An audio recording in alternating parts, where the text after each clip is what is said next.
اعوذ باللہ من الشیطان الرجیم، بسم اللہ الرحمن الرحیم۔ السلام علیکم پیارے بچوں، کیسے ہیں آپ سب لوگ؟ امید ہے کہ آپ سب لوگ خیر و عافیت سے ہوں گے۔ پیارے بچوں، آج ہم نے جماعت ہفتم اردو کا سبق نمبر 2 پڑھنا ہے، جس کا عنوان ہے ام المومنین حضرت ام سلمہ رضی اللہ تعالی عنہا۔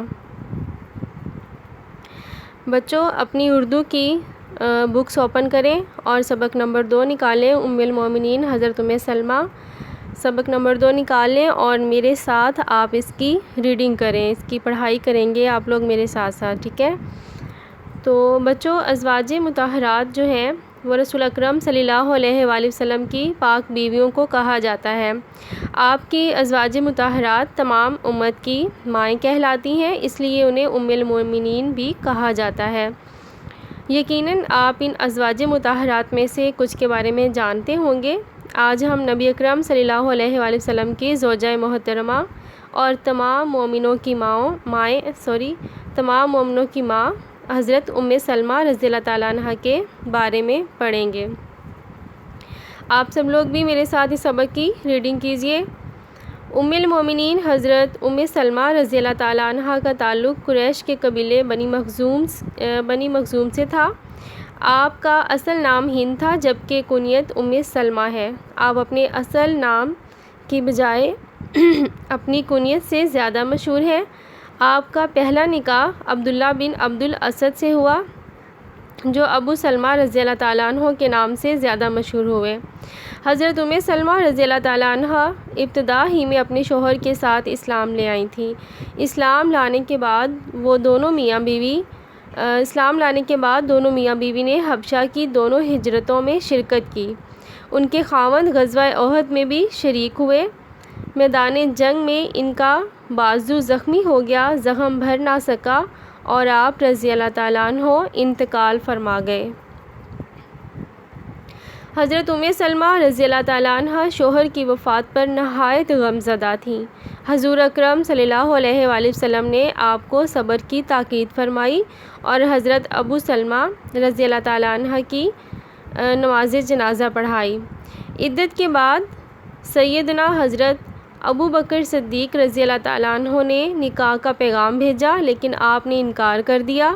اس کے بعد حضرت سیدنا عمر فاروق رضی اللہ تعالیٰ عنہ حضور اکرم صلی اللہ علیہ وآلہ وسلم کا پیغام لے کر آئے تو آپ نے قبول فرمایا۔ آپ کے نکاح کی تقریب شوال 4 ہجری کی آخری تاریخوں میں انجام پائی۔ حضور اکرم صلی اللہ علیہ وآلہ وسلم نے حضرت ام سلمہ رضی اللہ تعالیٰ عنہ کو 2 چکیاں، 2 مشکیزیں، 1 چمڑے کا تکیہ عنایت فرمایا۔ یہی سامان دوسری ازواج مطہرات کو بھی عطا ہوا۔ جب حضرت ام سلمہ رضی اللہ تعالیٰ عنہ آپ کے نکاح میں آئیں تو ام المومنین حضرت عائشہ صدیقہ رضی اللہ تعالیٰ عنہ کو ان کے حسن و جمال کا حال سن کر رشک ہوا، یعنی انہوں نے لوگوں سے بہت سنا ہوا تھا کہ حضرت ام سلمہ جو ہے وہ نہایت حسین و جمیل ہے، تو انہیں اس بات پہ بہت رشک ہوا اور وہ آپ کو دیکھنے آئیں۔ چونکہ ان کی خوبروئی کے خیال دل میں راسخ ہو چکا تھا، یعنی لوگوں سے سن کے ان کے دل میں ان کی خوبصورتی کا خیال جو تھا وہ پختہ ہو چکا تھا۔ باوجود غور کرنے کے یہی سمجھ میں آیا کہ ام سلمہ رضی اللہ تعالیٰ عنہ کے بارے میں جتنا سنا تھا اس سے کہیں زیادہ حسین ہے، یعنی انہوں نے ان کے بارے میں جتنا سنا تھا کہ وہ بہت خوبصورت ہیں، وہ اس سے کہیں زیادہ حسین تھی۔ ام المومنین حضرت ام سلمہ رضی اللہ تعالیٰ عنہ جس دن بیاہ کر گھر لائی گئیں، اسی دن آپ نے اپنے ہاتھ سے کھانا پکایا جو پیارے نبی حضرت محمد صلی اللہ علیہ وآلہ وسلم نے تناول فرمایا۔ ام المومنین حضرت ام سلمہ رضی اللہ تعالیٰ عنہ سرکار دو عالم صلی اللہ علیہ وآلہ وسلم کے آرام و آسائش کا بہت زیادہ خیال رکھتی تھیں۔ نکاح کے بعد آپ پوری دنیاوی زندگی میں حضور اکرم صلی اللہ علیہ وآلہ وسلم کے ساتھ رہیں۔ سفر و حضر دونوں میں پیارے نبی صلی اللہ علیہ وآلہ وسلم کو بہت قریب سے دیکھا۔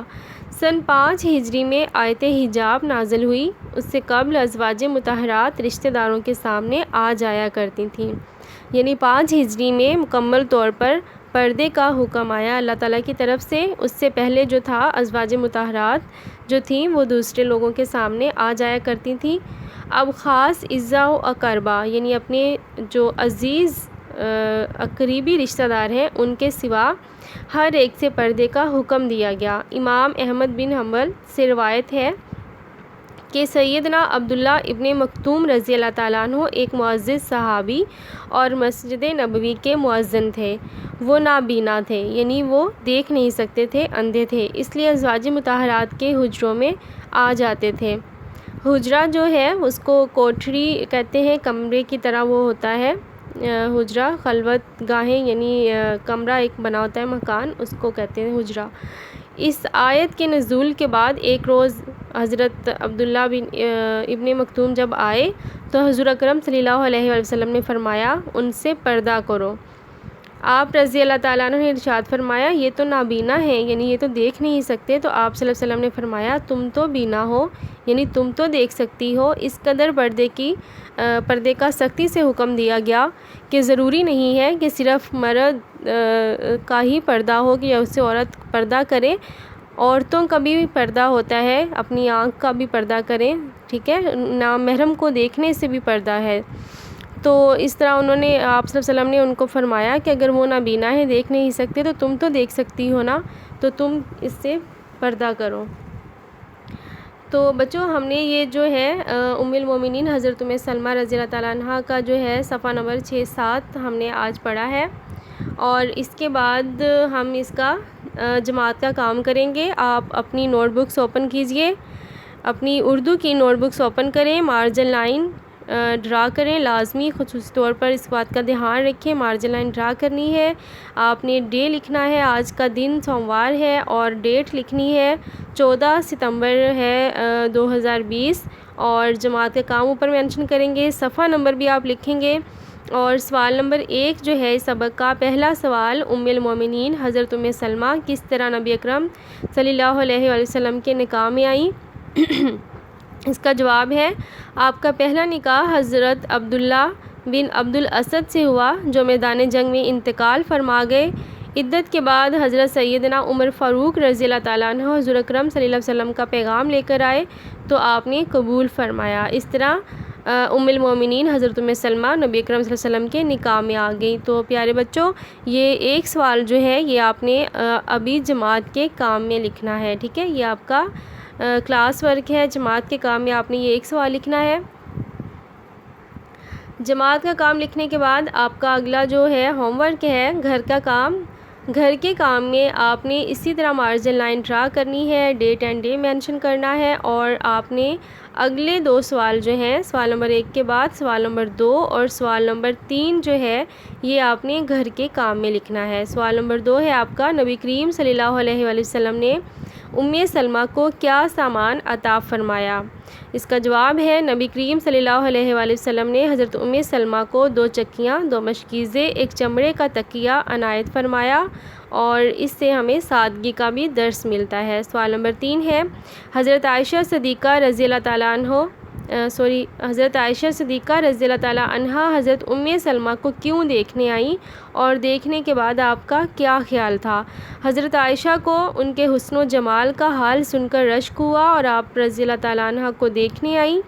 آپ پر غور کرنے سے انہیں سمجھ میں آیا کہ ام سلمہ کے بارے میں جتنا سنا تھا وہ اس سے کہیں زیادہ حسین ہے۔ جی تو پیارے بچوں یہ آپ نے گھر کا کام لکھنا ہے، یہ 2 سوال، اور پھر آپ نے جماعت کا کام اور گھر کا کام لکھنے کے بعد ان کو یاد بھی کرنا ہے، ان سوالوں کو اچھی طرح یاد بھی کرنا ہے، اور سبق کی ریڈنگ بھی آپ نے دوبارہ سے اچھی طرح کرنی ہے، کسی بھی لفظ کی کوئی مسٹیک نہیں ہونی چاہیے، ٹھیک ہے، اور آپ نے جو نوٹ بکس پر جو کلاس ورک اور ہوم ورک کرنا ہے اس میں بھی آپ کی کسی بھی لفظ کی کوئی مسٹیک نہیں ہونی چاہیے، بہت اچھا کر کے نیٹ کام کرنا ہے، آپ نے ریموور اور وائٹنر یوز نہیں کرنا، کاٹ کر نہیں لکھنا، بہت اچھی رائٹنگ میں پیارا سا کر کے لکھنا ہے، ٹھیک ہے۔ اپنا بہت سارا خیال رکھیے گا۔ اللہ حافظ۔ Thanks for watching.